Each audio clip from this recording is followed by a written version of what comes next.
The Blue Room didn't have a sign out front, just a street number, 1147, painted in small white letters above a black door on a side street off Cahuenga. If you didn't know it was there, you walked right past it. That was the point. Ray Chen had opened it in 1984 with money he'd saved over 9 years working as a production assistant at Motown. 55 seats, a small stage, a bar that served 4 kinds of whiskey and whatever beer his distributor brought that week. No dress code, no velvet rope. But the music was serious, and in a city where serious music was easy to miss, word got around to the people it needed to reach. It was a Tuesday in November, 1992. Michael had been in Los Angeles for 3 weeks, deep in the dangerous promotional cycle, and the days had started to blur into each other. Interviews in the morning, label meetings in the afternoon, a lot of time spent in rooms where everyone was talking and nobody was really saying anything. He called Ray around 9 that evening and asked if it was okay to come by. Ray said what he always said, "Come in through the back." The VIP alcove was off to the right of the bar, separated from the main room by a heavy burgundy curtain. 2 small tables, 4 chairs, a wall-mounted lamp that gave off just enough light to read a menu. Michael sat facing the curtain so he could see the stage through the gap without being seen. Baseball cap pulled low, surgical mask, oversized black jacket. He'd ordered a sparkling water and hadn't touched it. The showcase that night had 8 acts. Mostly young singers, a couple of guitar players, 1 jazz pianist who was genuinely good and finished too quickly. The crowd was small, maybe 30 people. Half of them were friends of the performers, there to clap at the right moments and leave early. Marcus Webb was the 6th act. 24 years old, from Atlanta, had been in Los Angeles for 14 months. He'd sent demos to 11 labels. One had written back, a generic 2-line email that said, "Thank you for your submission," but he'd framed it and hung it on his apartment wall anyway. Tonight he was being watched by Derek Mills, a Sony A&R representative who'd seen Marcus perform twice before and was close to making an offer. Derek was 33 and carried that particular kind of confidence that comes from being the youngest person in a room who has actual institutional power. He sat at a front table with a drink he'd barely touched, watching the stage the way people watch things they've already decided about. Marcus walked on stage and said he was going to sing Billie Jean. A few people clapped. The backing track started. Marcus came in on time, hit his marks, moved well. His voice was clean and controlled. Technically, there wasn't much to fault, but something wasn't there. The song has a tension in it, a specific unease that sits underneath every note, and Marcus was singing over the surface of it without ever going in. It sounded like someone describing a painting instead of standing in front of it. From behind the curtain, Michael shifted in his seat. He didn't say anything for a moment, just listened with his arms folded. Then quietly, to no one in particular, "The second verse entry is rushed. He's coming in half a beat early. The whole point of that entrance is the pause before it. That's where the feeling lives." He wasn't talking to anyone. It was the kind of thing you say when you're watching something you care about and something isn't right. But Derek was standing close enough to the curtain that he caught it through the gap. He waited until Marcus finished and the applause settled. Then he walked over and spoke through the curtain without pulling it back. "Hey, you back there? You had some thoughts on the performance?" Michael didn't answer immediately. "We love feedback here," Derek said. That tone of someone who considers himself the quiet authority of the entire room. "But if you know Billie Jean well enough to critique the timing, the stage is right there.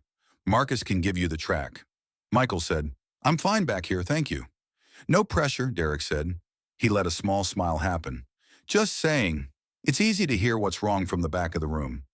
He walked back to his table. The room went back to normal. Michael sat still. He picked up the sparkling water and finally drank some of it. 40 minutes later, the back door of the club opened. Frank Sinatra walked in with his coat still on. He had a driver waiting outside on the street. He was 76 years old, in the middle of negotiating what would become the Duets album, and the weeks had been long in a different way than Michael's weeks were long. He'd told his people he was having dinner, which was true in the sense that dinner had happened earlier and he simply hadn't gone home afterward. Some nights going home felt like admitting something he wasn't ready to admit. Ray took his coat. They shook hands without much ceremony. Ray walked him toward the alcove. When Frank stepped through the curtain, Michael looked up. There was a pause that lasted about 2 seconds, which is longer than it sounds when two people are deciding how to greet each other across a gap in age and history. They knew each other, not well, but enough. They'd been in the same rooms before, exchanged real conversation a handful of times over the years. There was a mutual respect between them that had never needed to be announced. Frank sat down across from him. Ray brought another glass and left them alone. "Dangerous," Frank said. He meant the album. Michael nodded. "I heard the title track," Frank said, "the production on it." He tilted his head slightly. Not a compliment exactly. Acknowledgement from a man who understood what production choices actually cost, what they mean about where you're trying to go. They talked for a while. Nothing that would interest anyone on the outside. The kind of conversation that happens between two people who are both tired in the same specific way.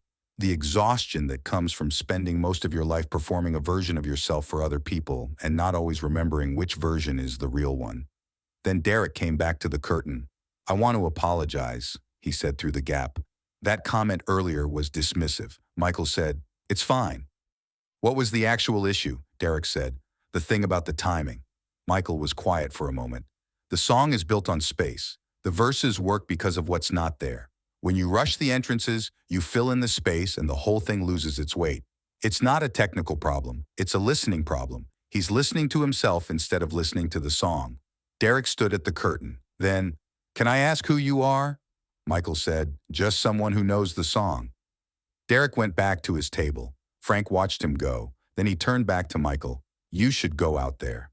Michael looked at him. "Not to show him anything," Frank said. "Not for any reason like that." He set his drink down on the table with a quiet sound. "Because you told the truth about what was wrong, and then you sat back here and waited for someone to disagree with you about it. And that's not how it works. If you know it, you know it." Michael didn't say anything. "I told a journalist in 1982 that I didn't understand your music," Frank said. "I think about that sometimes." "I remember," Michael said. "I was wrong," Frank said. He said it the way people say things they've thought about enough that the words come out clean, without any extra weight around them. "I was listening for what I already knew instead of listening for what was there. That's the same thing you just described to that kid." The room was between acts. Someone was adjusting a microphone stand on stage. There was a low murmur of conversation from the 30 people out there. Michael sat for a moment longer. Then he stood up. He didn't say anything to Frank. He just walked through the curtain gap into the main room. Ray saw him coming from behind the bar and quietly tapped his sound engineer on the shoulder. Marcus Webb was standing off to the side of the stage and had a direct line of sight to the alcove. He watched the figure come through the curtain, and something about the way the man moved made Marcus stop whatever he was thinking about. Michael stepped up onto the small stage and looked at Ray, who nodded. He turned to the room. "Can I borrow a few minutes?" Heads turned. He reached up and took off the baseball cap, then the mask. It went person by person. Someone saw his face and their expression changed. That change spread to the person next to them, and then it was just very quiet, and everyone was looking at the same place. Derek Mills was still looking at him when he understood what he was looking at. What happened on his face in that moment wasn't embarrassment exactly. It was more specific. It was the expression of a man who has just understood that a conversation he thought he was controlling had a completely different architecture than he realized.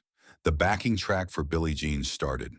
Michael didn't perform it the way he performed it at arenas, with lights and production and tens of thousands of people. He sang it the way it was meant to be heard in a small room, quieter, more direct. And that second verse entrance came exactly where it was supposed to come, landed exactly where he'd said it needed to land. In the pause before it, you could hear the room breathing. When it was finished, he stepped off the stage. Frank had come through the curtain while Michael was singing and was standing near the back of the room. A handful of people noticed him slowly. For a few seconds, the room was trying to process two separate pieces of information at the same time and couldn't quite manage either one. Michael walked past Derek's table without stopping. Derek stood up.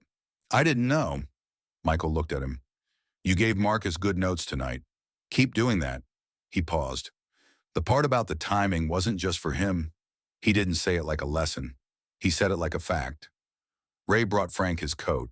They stayed for another 20 minutes in the alcove, finishing their drinks. Nobody came to bother them. Ray made sure of that. When they left, it was through the back door. Frank's driver was waiting. Michael's security was half a block away in a black SUV. Standing outside in the November air, Frank said, "You didn't have to do that." Michael said, "You didn't have to say what you said." Frank put his coat on. Then he said, "The 1982 thing. I should have said something earlier." "It's fine," Michael said. "No," Frank said. "It wasn't." They stood there for a second. Then Frank's driver opened the door and he got in. Marcus Webb didn't get the Sony deal that night. Derek went back to the office and thought about it for 3 weeks. When he finally made the call, he had a different set of notes for Marcus. Less about commercial positioning, more about the thing Michael had said, about listening to the song instead of yourself. Marcus released his first album in 1995. In the liner notes, under acknowledgments, he wrote a single line that nobody on the outside would understand. "To the man in the back room who told me where the feeling lives." Ray Chen closed the Blue Room in 2003 when the landlord doubled the rent. By then, he'd been telling the story of that Tuesday in November for 11 years, only to people he trusted, only in the right context. He never told it publicly. Some things are better as the kind of story that reaches you through 4 or 5 people, slightly changed each time, until it lands in your hands and you're not entirely sure what's true and what got added along the way. But the part about the second verse entrance, the part about the space and what fills it, that part was always the same every time Ray told it, because that part he remembered exactly.